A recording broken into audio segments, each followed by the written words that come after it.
Welcome everyone to another edition of Play It Through, and on this edition it's Batman for the Game Boy, brought to us by Sunsoft. Based on the 1989 film starring Michael Keaton and Jack Nicholson, the Batman movie had tons of different games created for it for the home consoles as well as the handhelds. Sunsoft created almost all the games based on the first film, and they actually did a variety of different games. While many people are familiar with the NES version of the movie game, this version on the Game Boy is a much different overall experience.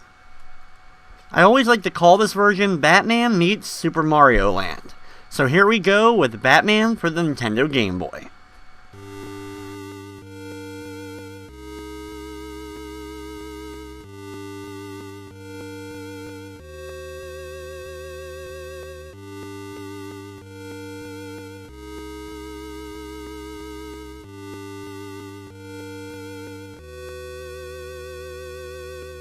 At the startup screen, we have a very nice rotating Batman logo, and then we have our push start with our copyright screen. After pressing start, you have a little bit of story before you get into the actual game.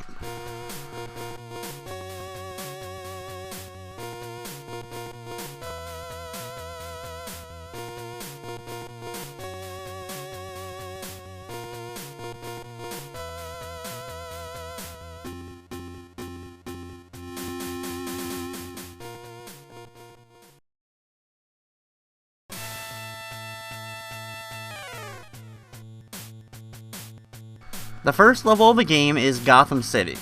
Now, as you can immediately see, there's a really different look here. You have a really small version of Batman, a lot of the enemies are very small, and it's actually very reminiscent, like I said, of Super Mario Land, with the block design and even some of the menu system that you can see at the top of the screen. The game is actually pretty simple, of having Batman being able to do a lot of platforming. It's very nice high jumping he's able to do through all the platforming. And you have a gun as your main weapon. You don't actually use like the Batarangs or Batman's fists to take out the enemies, which is a little bit of a disappointment, but you get used to it pretty quickly. There's plenty of different little power-ups for you to get as well, and you can also do a ducking ability and move while ducking so you can avoid enemy fire, which I always found nice. After taking a large amount of the upper path, we find ourselves at a door and we move on to 1-2. Like I mentioned, there's several different power-ups, including an extra shot. You start off with only being able to fire one shot from your gun, but when you pick up an item that's a white square with a gun inside of it, that gives you an extra shot. But if you pick up one that's a dark square with a gun in it, you end up losing an extra shot. There's also a ton of different types of guns for you to use throughout the game, all represented by different squares with letters inside of it. The letter representing the first letter in the name of the gun. For example, you have your normal gun represented by N, that's the gun we start off with. You have a shotgun, or short gun, that is a very small shot, but it's pretty powerful, and it doesn't go through any of the walls in the game. You have the wave gun, obviously shooting in a wave pattern, and can also go through walls. The power gun shoots very far in a straight line, but also goes through walls. I mentioned earlier you don't use your Batarangs as an actual weapon, but you have a Batarang Gun, which works pretty much the same way of being able to fire out a Batarang, and it'll actually go back at you like a boomerang. You also have the laser. It's an extremely powerful gun, and it'll actually go through enemies and hit ones past them, and of course can destroy walls and hit 3 blocks in a row. And last but not least, you do have a bomb that you can pick up, and it'll instantly destroy all enemies currently on screen at that time. I'll do my best to pick up every power-up at least one time so you can see what each one of the different guns looks like.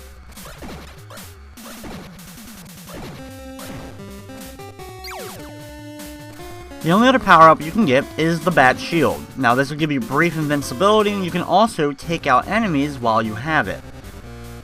When we make it to the door at the end, we move on to 1-3, the Chemical Factory, the final level of Level 1, and this is also at the end where we'll be fighting the boss. Be careful moving up the first few platforms, firing a couple of shots at the robots that are going to be slowly moving towards you. The robots themselves don't move fast, but they have a projectile that they fire out, so you may have to dodge that, duck underneath of it, or jump over if you have to. You basically have 4 hits in your health meter, and every time you get hit, it takes away 1/4 of your total health. You can pick up hearts along the way to restore at least 1/4 of that health.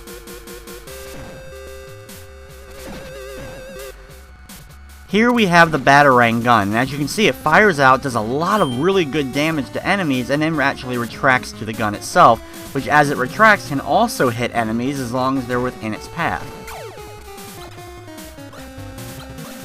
Be careful along these moving platforms here. This is our first real challenge with the platforming, as you have a big giant gap below you that will cause Batman to lose a life. One thing in the game also is there's unlimited continue, so if you do run out of lives you can pick up right where you left off.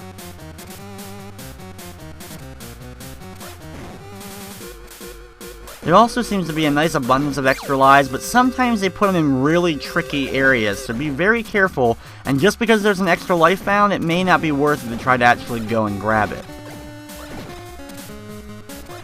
When you make it to the door here, it's time for the actual first boss fight of the game, and that is in level 1-4, Batman vs. Jack, or Jack Napier.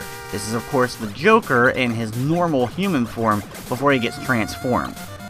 All you really have to do is duck down and fire a few shots at him. When he gets close, if you're in an open area, he'll just jump over you. But if you're standing right against the wall, you'll have to jump over him to get to the other side. Just keep repeating the process over and over again, and when he does duck down himself to fire a couple of shots, I recommend doing a big leap over him, and you'll be able to avoid the couple of shots he fires out. The bullets he fires out are big, but they move really slowly, so you shouldn't have too much trouble dodging them.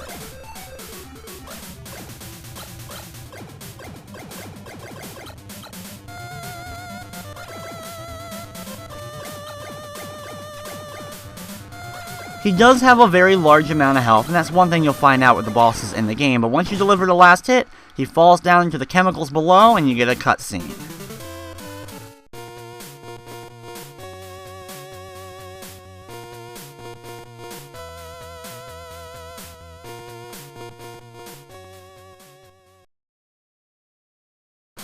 We now move on to another level inside of Gotham City, and this is 2-1.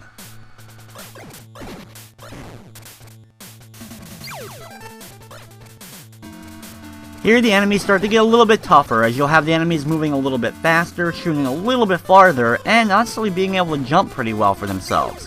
Also be very careful at the beginning here that when these stuff starts falling from the ceiling, you don't end up getting crushed by it. Moving along the platforms quickly will help you avoid getting any damage done to you. Here I'm able to also pick up the Bat Shield for the first time, and while it doesn't make you completely invulnerable, if you move rather slowly into the enemies, you can see it does a lot of damage and destroys them easily. Usually I like to take the upper path as a much easier path if you're able to make all the platform jumps, and you'll be able to avoid a large chunk of the enemies throughout the game. Of course, if there's an enemy on a small platform that you need to jump to, try to of course do your best to take him out from a distance before jumping to the platform he's on. At the end here, don't try to make the jump, instead try to destroy the block first, drop down to the platform below, and then make the running jump over to make it to the door to complete 2-1 and move on to the second part of level 2, and this is the Flugelheim Museum.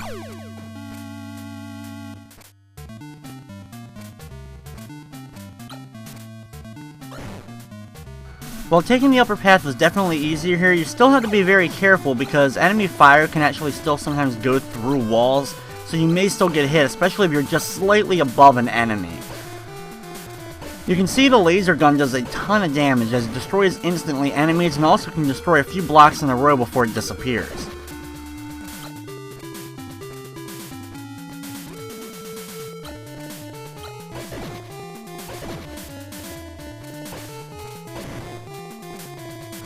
We have a couple of large jumps here, so be careful while moving to the platforms. When you make it to the opposite side, continue using the laser gun if you still have it to take out the last enemy, and then go through the door to enter 2-3.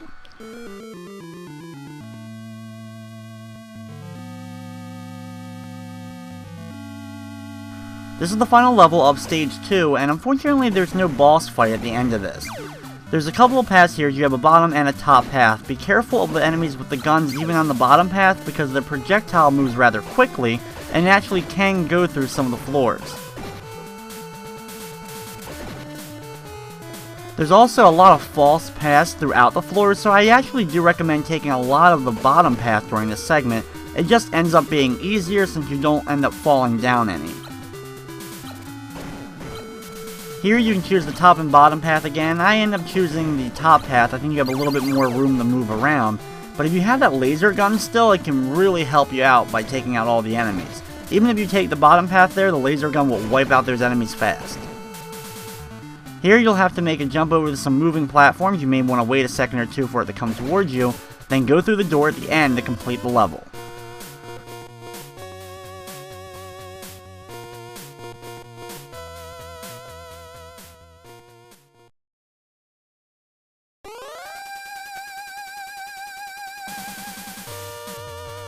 Stage number 3 is the Batwing level. You have 2 levels here during this, and as you can see, it's a scrolling shooter. This is a lot of fun and probably my favorite part of the entire game. You have lots of different enemies with different types of projectiles, and most of the time they move rather slowly. Get down the patterns of the basic enemies so that you can take out at least a few of them before they end up all charging at you quickly. This is also probably the toughest level that we've dealt with so far in the game because there's a large amount of enemies, and since it's a scrolling level, you really can't take your time or anything. You have a back and a forward shot, so use both to your advantage to take out enemies coming up from behind you as well as in front of you.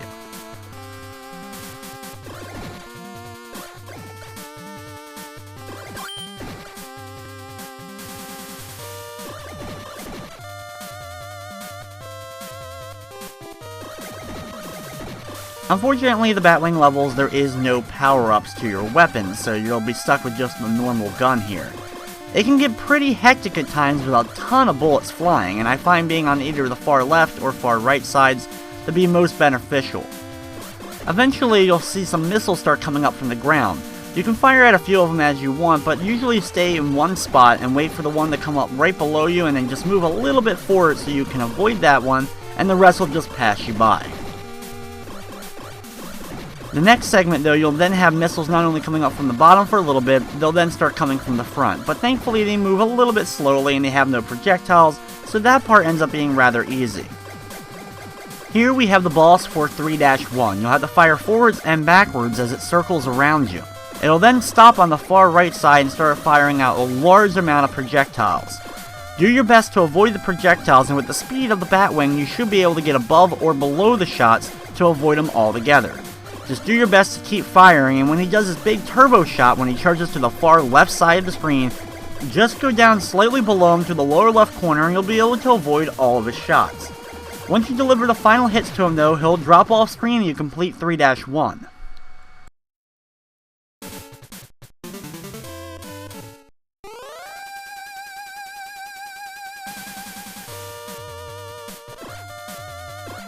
(3-2) is more of the same. It starts off with the basic plane enemies like we saw before. They move rather slowly, but the screen will start to speed up, thus the enemies will start to speed up as well. You also have to love it though, because we also get the introduction to the giant balloons. Of course, in the film, Joker used gas attached to the balloons in order to try to gas the crowd, and I always find their inclusion in these levels to be fun. Besides the few balloons you'll have to deal with, you then have all the normal enemies you fought in the first time around. Mainly a lot of missiles as well as the ships that go back and forth.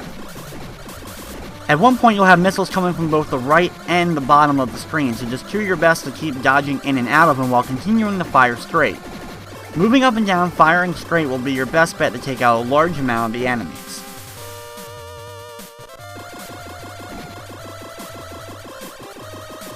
Here we have a 2-stage boss for level 3-2. You start off with a giant plane moving up and down on the right sides of the screen. The fire is almost exactly identical to the final boss of Super Mario Land. Just move up and down slowly to get in between all the shots and keep firing. Eventually he'll go off screen and then come at you from the far left side of the screen. When he does this, just try to avoid him by being slightly above him. Continue firing backwards while he does so you can avoid that, then continue firing from the front, dodging in and out of all his bullets. Once he's destroyed, he'll go off screen and a helicopter will take his place. With the helicopter, he lines up a huge amount of projectiles and then they start attacking you rather slowly. Since these bullets come at you so slow, they're pretty easy to dodge. However, things get a lot more hectic when he ends up firing out all these little robots that cover out the corners of the screen firing projectiles. He'll move a little bit back and continue firing out his bullets, and eventually you'll have bullets flying everywhere on screen. Try to stay in about the middle of the screen, as I find this the best to avoid as many bullets as possible, and keep firing. Once he's done, you move on to the next level.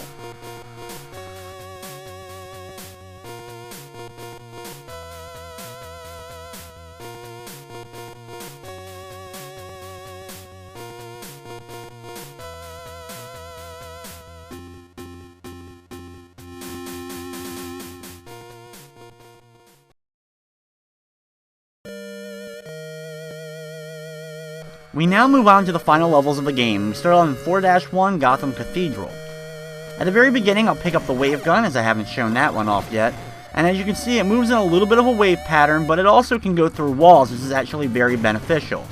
You have a ton of enemies on the bottom of the screen, just like we've had before, so taking the top path once again ends up coming to your benefit. Be sure to pick up the bat shield here, and then drop down and take out all these standalone tanks as they're trying to fire at you before moving on.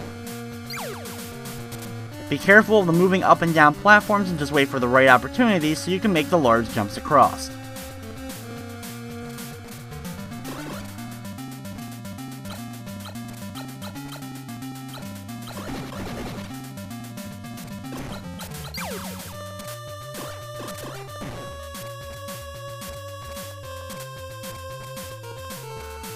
Be careful here, wait for the right opportunity to drop down on the robot below so you can take him out to get to his platform safely.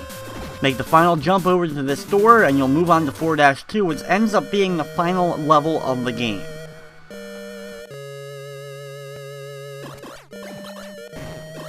Since we got the bat shield at the end of the last level, we actually get to keep it when we make it to this one. 4-2 is a little bit different because it's actually a scrolling platforming level. The screen scrolls by rather slowly, but you can still get squashed and you still have enemies to deal with and all. If you have the bat shield still left, it will definitely come in handy as you make these big jumps here, because you'll be able to take out the projectiles from the robots and the robot themselves when you land on their platform. At least there's some power-ups along the way and some health to help you out, especially if you end up losing a life or getting downgrades to your weaponry. Be very careful here and take the upper path to have a much easier time as far as making the long jump over.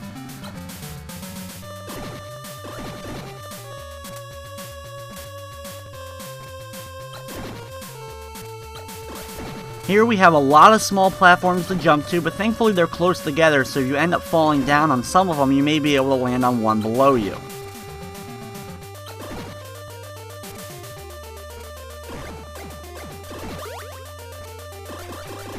Watch out for the last few jumps and robots, and then land on this platform.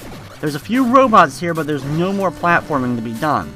Once you reach the end, after a few more robots, you'll reach the door, and it's time for the final boss battle of the game.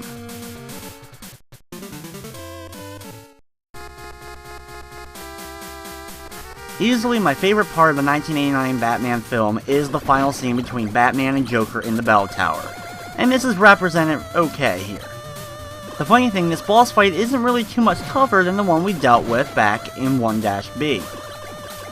Just like before, stay on the left or right side of the screen far away from him and continue firing at him in order to actually do damage. The wave gun can sometimes miss with its shot, so it's not necessarily the best gun to go into this battle with, but it just happened to be the one I had. Thankfully, you can actually jump over most of his projectiles, so they really aren't too much of a threat. If he's standing right by you and stops, do a big jump over him to avoid him. However, if he's walking and about to run into you, just duck underneath of him and he'll actually jump over you so you can avoid getting hit that way. Just keep repeating, going from the left to right sides of the screen and continue firing for a pretty good amount of time, and eventually you'll be able to take out the boss.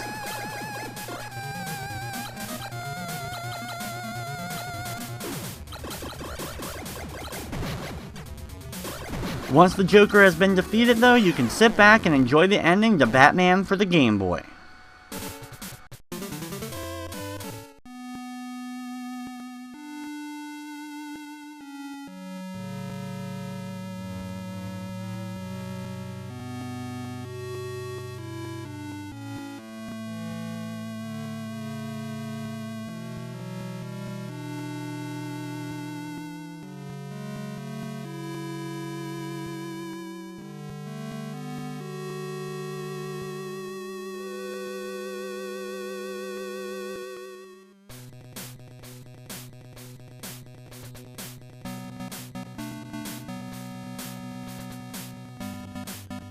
So after the short little ending, we then have our staff credits with Batman standing here, his cape nicely flowing in the wind, and the credits slowly scrolling by.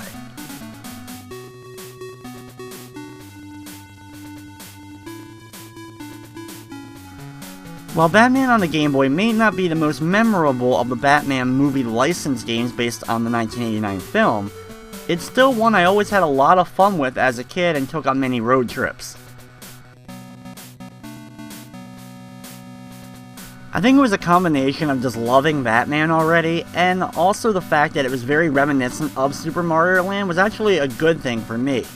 While not necessarily easily the best Batman title out there, this game ended up still being a pretty fun experience. At the end of the credits, we then have our The End and presented by Sunsoft, and after a few seconds we then go back to the title screen and we can begin the game all over again. But with that, that's going to wrap up this edition of Play It Through. I'd like to thank you for watching, and of course, I hope you enjoyed.